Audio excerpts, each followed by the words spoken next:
জিজ্ঞাসা করতে হবে তো। আজকের 10 তারিখ আমাদের সম্মেলন, রাজশাহী মহানগরে বিএনপি সম্মেলন 10 তারিখে। 10 তারিখের সম্মেলন উপলক্ষে আজকে আমাদের প্রস্তুতি সভা।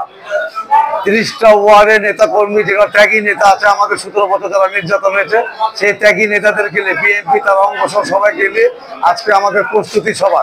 এই প্রস্তুতি সভাতে আমাদের গাইডলাইন দেওয়া হলো যে 10 তারিখে যেটা আমাদের সম্মেলন, সেই সম্মেলনে ব্যাপকভাবে আমাদেরকে হাজির হতে হবে। আমাদের ভারপ্রাপ্ত চেয়ারম্যান তারেক রহমান উনি থাকবেন। ওনার বক্তব্য রাজশাহী শহরে আলোর সৃষ্টি করতে হবে যে বাংলাদেশে রাজশাহীতে প্রথম এই সম্মেলনটা হচ্ছে। এই সম্মেলনের হিসাবে আমাদের যারা ত্যাগী নেতা আছে তাদের মধ্যে আমাদের ক্যান্ডিডেট ঘোষণা হলো আজকে। সেই ক্যান্ডিডেট হিসাবে আমি মহানগরের বিএনপির সভাপতি হিসাবে ক্যান্ডিডেট ঘোষণা করেছে আমাকে 30টা ওয়ার্ডের নেতা কর্মীরা, ত্যাগী নেতারা। আর সাধারণ সম্পাদক হিসাবে সুইটকে, আবুল কালাম সুইটকে সেখানে হিসাবে দেখতে চাই। আমাদের ত্যাগী 30টা ওয়ার্ডের ত্যাগী নেতারা এই সিদ্ধান্ত আজকে নিয়েছে আমাদের। বিসমিল্লাহির রহমানির রহিম। আজকে 10 আগস্ট বৃহত্তম যে কাউন্সিল, রাজশাহী 30টা ওয়ার্ডের নেতা কর্মীরা, বিএনপি তার অঙ্গসহ নেতা কর্মীরা যারা নির্যাতন হয়েছে 17 বছরে, আজকে তাদের ফসল সামনে সম্মেলন।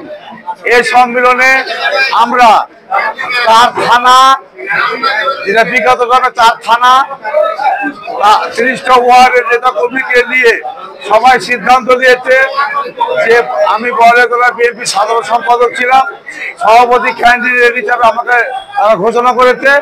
আমরা যদি বিজয় হতে পারি ইনশাল্লাহ রাজশাহী শহর সৌন্দর্য, বিএনপি ত্যাগী নেতাদের মূল্যায়ন এবং আমরা জিয়াউর রহমানের আদর্শকে মেনে নিয়ে আমরা দলকে সুন্দরভাবে গুছাবো। আমরা